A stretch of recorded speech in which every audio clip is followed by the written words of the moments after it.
Rahul with Punch Out Boxing. Delighted to speak to Adam Morrallee ahead of the crucial fight for your charge, Joe. Are we exaggerating? Is it all on the line here? Yeah, I mean, look, it's career defining for Joe. I don't think he's at the level of an AJ or someone like that where you can withstand losses. I do think he is, his profile is increasing.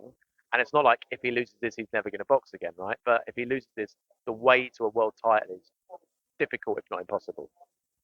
Yeah, it's hard enough when you're ranked number one, as we've seen all the mandatory challengers. They've got a hell of a long wait. What with all the champions politics going on. Just as an aside on that, was there any discussion about taking step aside? Yeah, so in terms of waiting, I think the mandatory is going to be called Q1 2024 for the WBO. So, in fact, we had to make sure that Joe got in position before then. And that certainly was one of the reasons why we took the rematch straight away, because otherwise, Zhang could get injured, Zhang could fight someone else, and he may not get the opportunity to get it back. I think Fury Zhang, yeah, it was talked about. We spoke about it. I would have been up for it. I think Joe would have been up for it, not for step aside money, but for a guarantee that he fought Tyson Fury, because that's the fight we want for Joe, and it's a guaranteed world title shot. So that's what we're after, a guaranteed world title shot. So I would have been up for it, but there were initial discussions, but never really went anywhere. And ultimately, after those discussions, I thought we're not going to wait around for what is effectively rumours. We just got to go for it. So we just pressed the button. That's strange. So as far as you know, Fury's team never seriously pursued the Zhang fight. I think it was spoken about, but in principle, Fury Zhang winner fights Joe, great. So we spoke about it in principle, but then when you get down to detail with these fights, it kind of falls apart. But it never passed from concept to detail in reality. Okay, well, anyway, that's where we are. Joe's got to go and do this now. Obviously, the questions are why he found the southpaw stance so difficult. Um, at his age, how much can he change? Uh, has the team discussed all of that? Yeah, absolutely. I mean, look, Joe. It's not that Joe finds the southpaw stance particularly difficult. It's that Joe is just used to preparing and training to fight orthodox fighters. And I think he's always been the kind of guy that needs to get something, and when he's got it, it's locked in. So I think, without trying to put too big a spin on a negative situation, Joe goes on to fight. Tyson Fury's a bit of a switch hitter, but he goes on to fight Usyk. I think he will benefit from two camps of southpaw sparring. So I think ultimately, long term, as and when Joe becomes a world champion, we'll look back on this period and think we were inspired or allowed to improve on things that we needed to improve on. Had Joe beaten Zhang, had the eye not closed up, Joe would have probably stopped him late. We wouldn't have made these changes. We wouldn't have done the things we're going to do. Joe would have moved on. And then ultimately, yeah, there was an issue there fighting the Southpaw. And it came out front and center in front of everybody that he wasn't quite adjusted to it, but he will be on September 23rd. On the issue of weight, I know you've already mentioned there that he was highly conditioned. Now, I wonder, do the boxing coaches, Ishmael Salas in this case, how much coordination do they have with strength and conditioning coaches? Because I've heard some coaches actually say they're skeptical about them because a lot of the stuff they do doesn't really have any translation to effectiveness for boxing. Yeah, a lot of people do. A lot of, I mean, boxing trainers have their own views on S&C coaches. I think as a manager, you have to step above it and say, okay, I need my boxing training done right. I need my S&C done right. In this case, Larry and Devron know Salas well. They also train Roberto Ramirez and other boxers that Salas has. So they're used to combining well. I think Joe doesn't need to be conditioned any better. There's no heavyweight even close to Joe's conditioning. There's no heavyweight that can throw the amount of punches that Joe Joyce throws. But yeah, I think he can be stronger, and I want him to be stronger for the rematch. Zhang's a big, big guy, and I think when you watch that, the thing I really took away was Joe's punches didn't have the effect they normally have. It makes me wonder what exactly is conditioning because he looked great physically. I wonder whether in this day and age is there too much obsession with the aesthetic appearance because there's been a few fighters that actually look better fat. Yeah, you're right. I mean, believe me, aesthetics had nothing to do with this. Joe didn't want to look good on the scale. That's not what it's about. I think that it's conditioning is about For me, it's about like cardio. And I know when that fight got stopped, one of the things Joe said to me was, I felt like I could do 15 rounds tonight. He was like fit and healthy and strong. And I spoke about it a bit. We don't speak about it a lot in boxing, but when we look at the stats, Joe's stats were going up. Punches per round were increasing 80, 90, 100, 120. Zhang was going down 40, 30, 25. That was only resulting in Zhang getting stopped. And that's why we focus on the conditioning because we thought 7 to 12, we get Joe through rounds 1 and 6, 7 to 12, he's going to be punching a static target, Joe will be. But, that's why you've got to balance it up. He doesn't need, he's not fighting someone who's anywhere near his level of conditioning. He's fighting someone that's really, really strong. So we need to make him stronger. Absolutely. Just wonder though about the stoppage. As you said, at the time it probably was going to go only one way.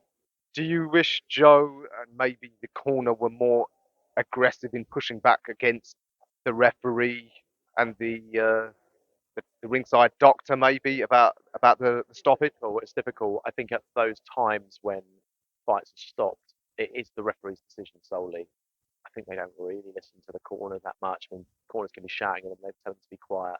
Very experienced ref. He saw it, thought the orbital bone was broken. I mean, if he knew for sure it wasn't broken, he'd probably let it carry on. And, you know, next time Joe fights, I will probably chat to the referee beforehand to say, listen, last time it wasn't broken. It might look there, but he swells very quickly and it goes down. But ultimately, I can't knock the decision from Howard Foster. He did what he thought was best, and you never know. Like maybe I'm wrong. Maybe in another 2 rounds, Joe's orbital bone would have been broken, and we wouldn't be here today because it'd be 9 months before we could box again. So Howard Foster made the decision at the best decision he could at the time.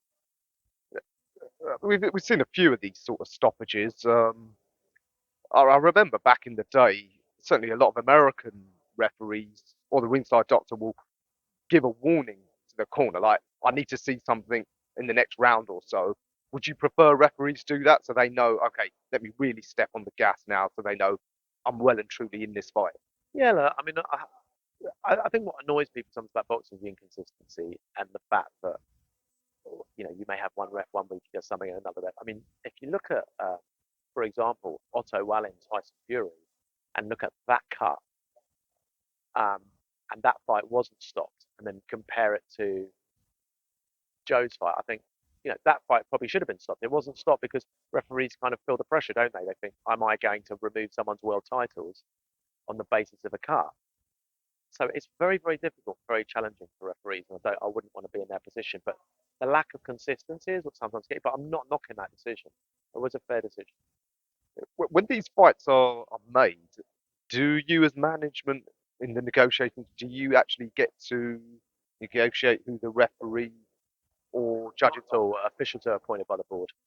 Sometimes you will, in a contract, when you've got a world title fight or an international fight, as part of the contract, you'll say there should be 3 judges and they should be one picked by us, one picked by you, one neutral, or they should come from these countries. So you often see like Usyk, Joshua, there'll be like one English person, one Ukrainian, and someone else will pick. But with this fight, the board picked the judges. Okay. There was never any serious talk then of the fight going over to China, Macau.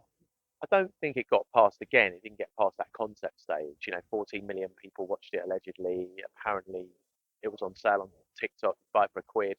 I don't think it made 14 million quid though. I mean, Zhang had the benefit of the Chinese rights. Maybe he did make 14 million. Maybe he's going to make 28 million now. But there was never seriously spoken about. Okay, so for all we know, Zhang's Yeah, Zhang made becoming a 14 millionaire. million quid. Yeah, good luck to him. Yeah, yeah, we can't trust those Chinese streaming technology. So, all right, so Joe's got 3 months. He can give that misconception because he's got that laid back manner that about how up for it or how intense he is. But is he does he know how much is at stake and is he training and preparing with that mindset? Yeah, look, he's training at the moment, just kind of ticking over in the UK gyms. But one thing I know, when Joe's had big challenges put in front of him before, like Dubois, for example, there is a difference in intensity in the camp. Joe fights with Tyson Fury, difference in the intensity. With the greatest respect to Christian Hammer, when Joe was in that Christian Hammer camp, he was not the same as he was in the Joe Parker camp. And I think right now he knows this is the biggest fight of his career, and he's going to be so on it. And again, Joe he's a mature fighter.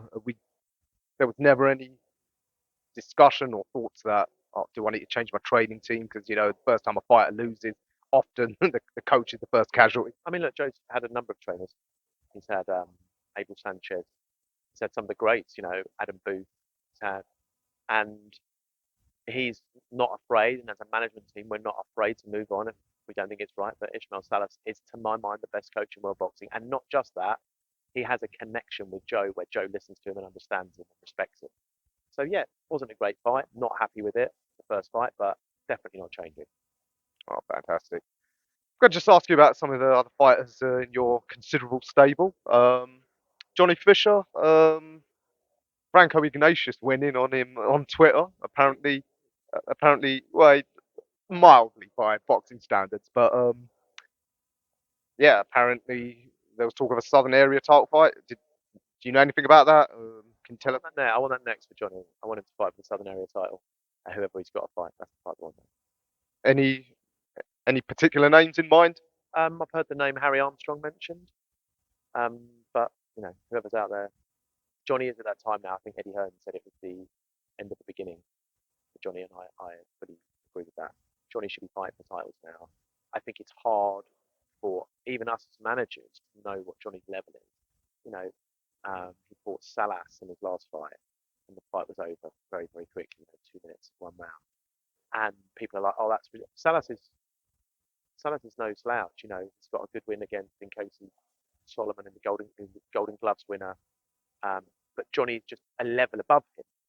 And so, what is Johnny's level? We don't know what Johnny's level is, but I definitely think he's going to win a Southern Area title and move on in that way. Okay, well, there's plenty of other unbeaten prospects for him. Yeah, absolutely. I mean, now's the time for Johnny to show that he's not this hype. I think Johnny Fisher, I mean, look, we know him well, we've seen him spar, is way, way better than people believe. Do you think you could get him to headline somewhere like Brentwood for the Southern Area first time? And Johnny Fisher could, I mean, he's one of the biggest ticket sellers Matchroom had. I think Johnny Fisher could headline a 4,000 seat arena for the Southern Area title. Never mind Brentwood Leisure Centre. All right, that could be exciting. Do you think by the end of the year we'll have that? Next for Johnny. Next. All right, wicked. Um, Another great talent you've got, young JUNAID. Obviously, he's fighting on Saturday. What a step up! Yeah, I mean, how quickly are you going to move him? When I spoke to him, he wants to move quick. He wants to move quick. Look, the Ryan Amos fight came around. He's a area champion, and it's not for his title. So people are like, why are you taking this fight? It's not for a title. But again, you've got a quality boxer who wants to get out there and who wants to show his talents. I'm not going to hold him back. He's really young, but from my mind, he is a level above his opponent here, and he will get past him and he'll show how good he is. So I think in the States, you have boxers, often younger boxers, that are put into bigger fights earlier. And I think we kind of hold them back a bit more. I don't think we should. I think JUNAID BOSTAN at 154 is already one of the best prospects in the world that way. And I want him to show that. How do you think he stacks up against some of the other upcoming prospects? Obviously, here at Queensbury, they got the Bale brothers, for example, highly rated. I mean, 154, it's a red hot division from novice level all the way to the top. Any potential big fight? Good. There's some good domestic matchups in there. And I think that's what you're always looking for your prospects. But I think at world level, 154 is something he can actually target seriously, maybe in the next couple of years. I don't think it's a division where the title holder is so entrenched. It's not like I'm saying he's a 175 and he's going to go and beat the Turbiev. We're not at that stage. But yeah, some really interesting domestic matchups at 154, like Josh Kelly, for example, people like that. Really interesting for JUNAID. But I mean, listen, with Matchroom, those cross promotional things are quite hard to find. So if he gets through Amos, do you want him to go for a title this year? Yeah, absolutely. I do. I do want him to go for a title. I think he is in the central area. I think he's in the central area. So we'd like to go for that title, yeah. All right, well, exciting times for him. Uh, all right, Adam, anything you want to add? No, that's great. Nice to meet you. Adam, always a pleasure. And yeah, well, let's hope Joe can set this right in September.